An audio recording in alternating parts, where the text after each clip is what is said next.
Imagine you're in a tunnel, and most of the time you can see the light at the end of that tunnel, right? In this scenario, that tunnel light does not exist. You're just in the darkest part of the tunnel and the end of the injury, right? It's hard to keep going when there's no sight of the end, right? And you're just in a dark, dark place.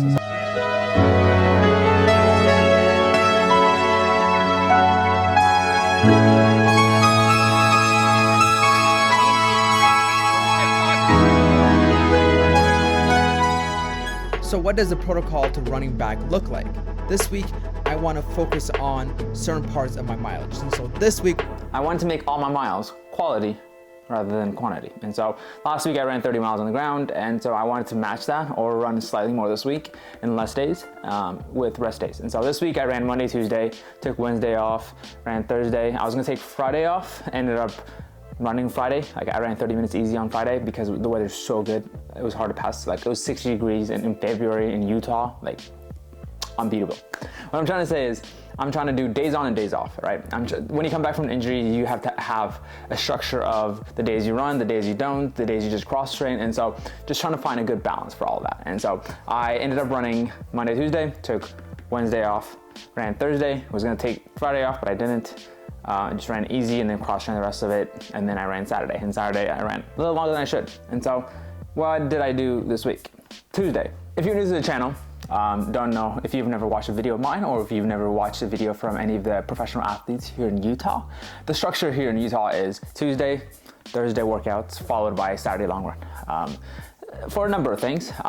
It's just everyone adapted to that training philosophy just because that's where the majority of the people do that, and being part of the church, they can't run on Sundays, and so there's not the normal typical Sunday long run. Tuesday, I was doing a 6-mile tempo with Hannah and Kylie.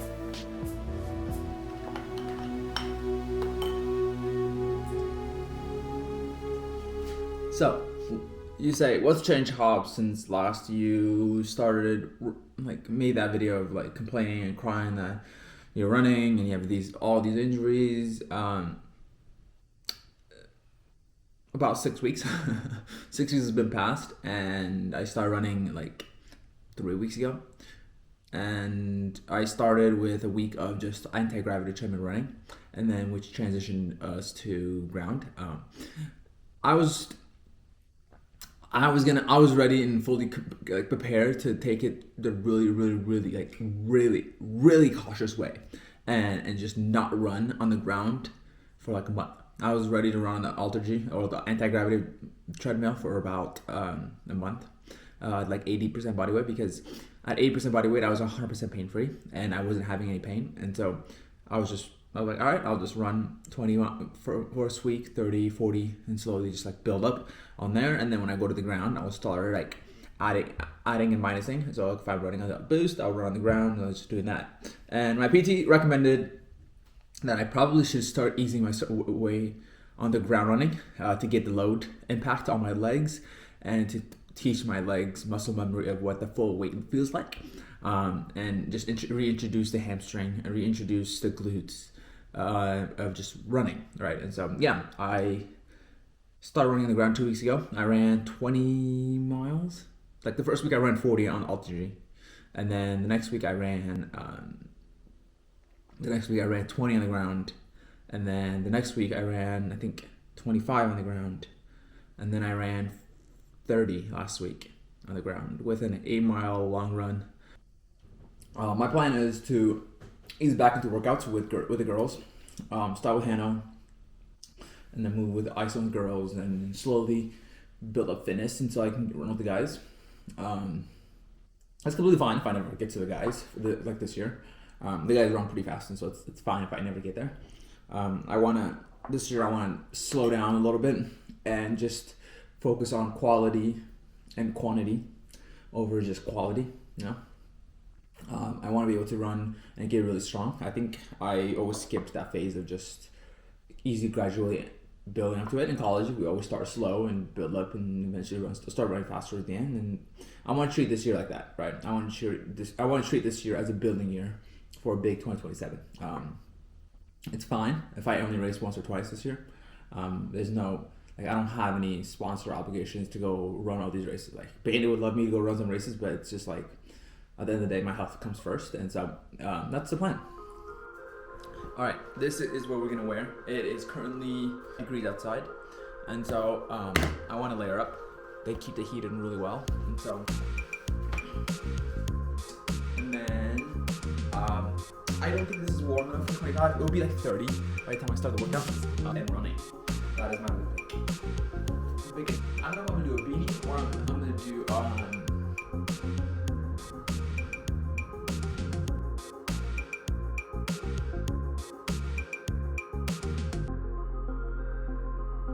Phantom 4s to warm up. All right, coach, what's the workout? Do you want me to wear suits or not? I don't care. It's 1 by 6 mile, starting at 5:50 and cutting down a little bit. Start at 5:15? 50. Oh, 550. I got scared for a moment. Whoa, what are those gels that I see? There we go. Only the best gels in the game. Yeah, the goal is don't get dropped. If that gets done, I would be proud. But since we're starting at 5:50, there's a small chance I don't get dropped. Unless she opens up in a 5:05, then I'm out. Bro, we're in the same fitness right now. There is no sitting here.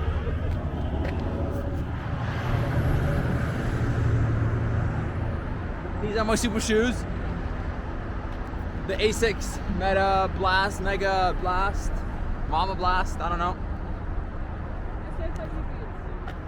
Me? Why? I told you, this is the year of no soups. I don't care if you put yours on, you need them. New year, new me, you know. This year, the goal is less workouts and super shoes. This is a super trainer, and so it's a little different, just a little bit. And so I'm gonna work out with the women for the first month, and then try to be my own man. Try. Keyword, try. Not promising anything. I'm gonna carry this little camera with me on the run, so you guys can get the view of me huffing and puffing, trying to keep up with the girls. I lost my camera into the lake the other day. Oh, we're just jogging into it. Ready, set,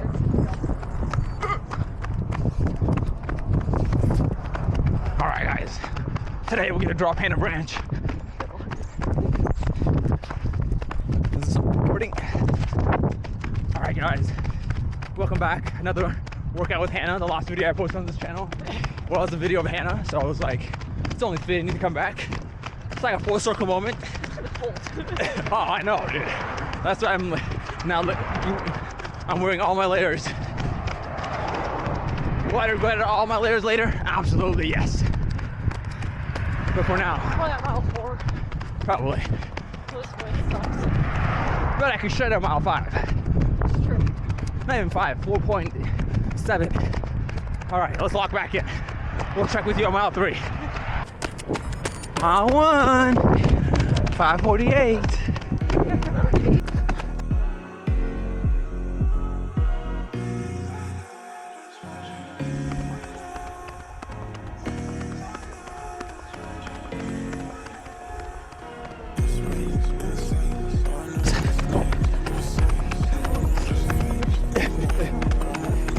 Okay, yeah, we can take a break at the bottom of the hill. Oh. Maybe you need a power up. You need a power up gel. Hmm? Mm-mm.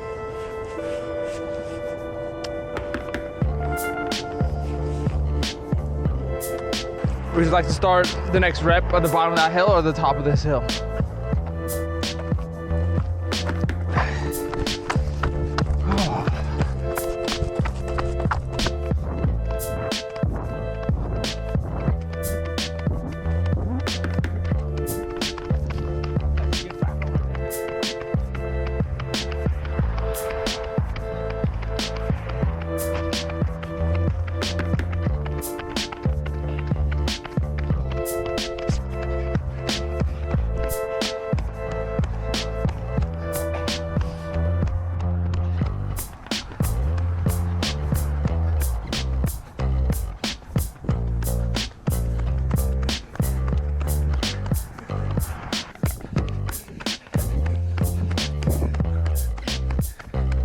What's up, guys?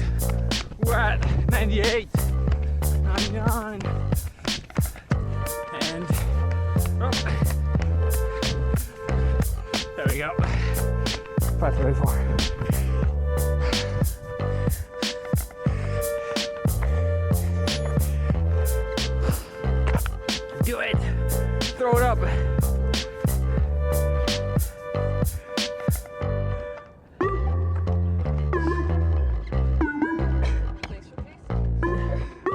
Now reward with the throw up. How was your workout? It's good. Did you just do all 6? I did all 6. 6 workouts. Really? Yeah. What'd you do? I did 2 by 3. 2 by 3? Yeah. It was like 546 average first set and then 530, 34. Hey-o. And so she had to come back. No, that's good. I kept it. Thursday I wasn't planning on working out, but I got convinced. It doesn't take very much to convince me. I'm easily convincible. I wasn't gonna work out, and then they told me, it's like, hey, like it's not as fast as you think. The Ks are about 5:30 pace. They were doing 10 times a K off a minute rest, 325 per K, and so that's about 5 minutes and 30 seconds per mile average. And so I was like, well, that's pretty much slower than what I did on Tuesday, and so this can't really do damage. And I was already planning on doing easy 8 miles anyways, and so I was like, and so I hopped in with them. I guess I took the pacer duties, right? If you know me, I love to pace, and I would love to be a professional pacer one day. If you ever need pacing jobs, let me know in the comments below. But yeah, they were like, hey, can you pace us? And I don't know what 5:30 pace is supposed to feel like. I've rarely ever run 5:30 pace besides the long runs. And at that point of the week, my legs are usually trashed.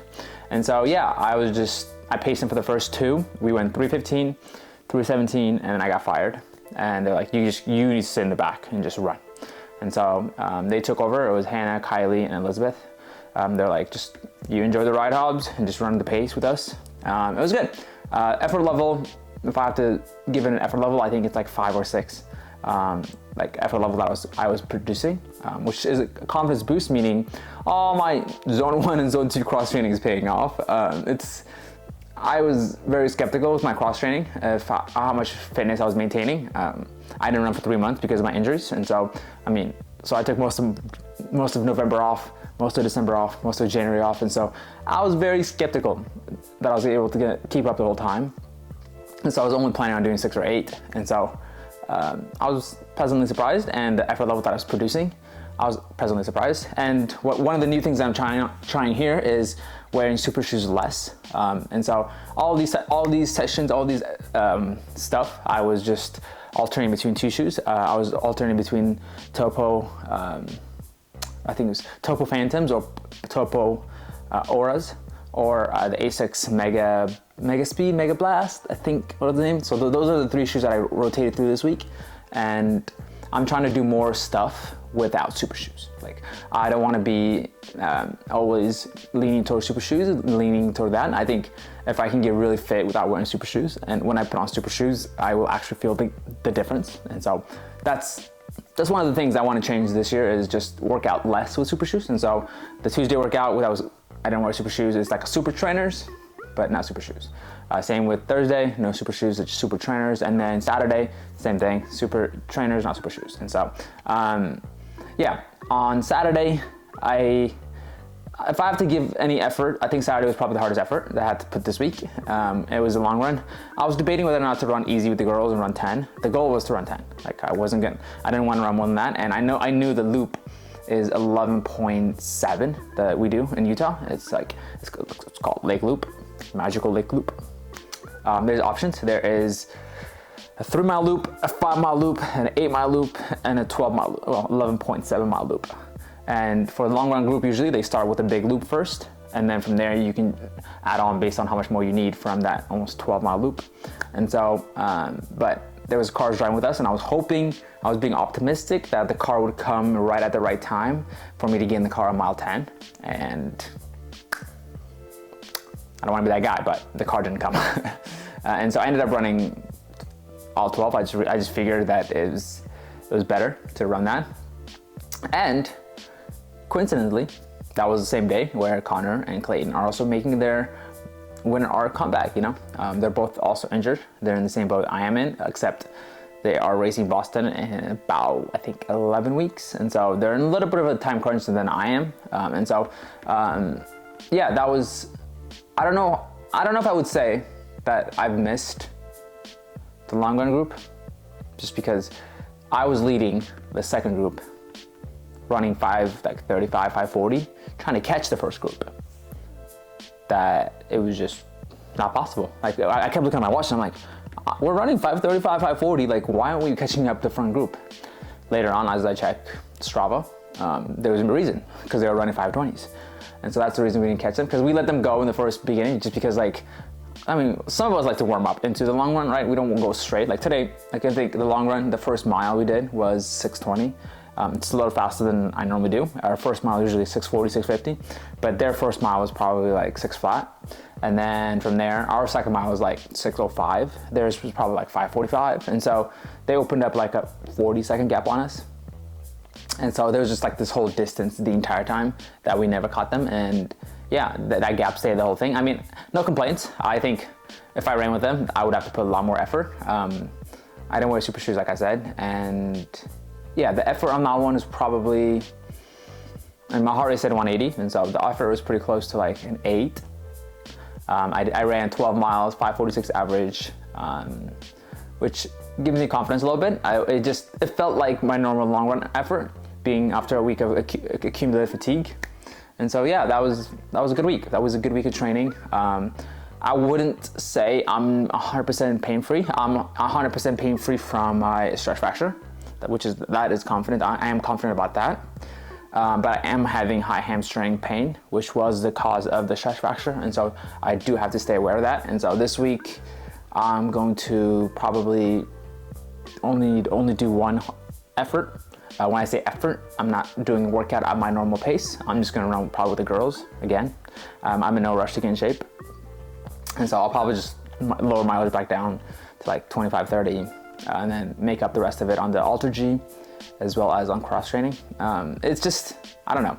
It's hard to cross train with no insight of the goal or what you're trying to achieve. I'm just trying to gain general fitness again and trying to be optimistic of what the future holds.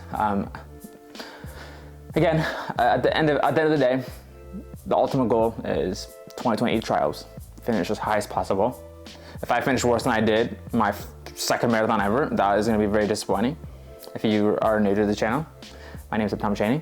I am the 22nd fastest man in America based on the 2024 Olympic trials.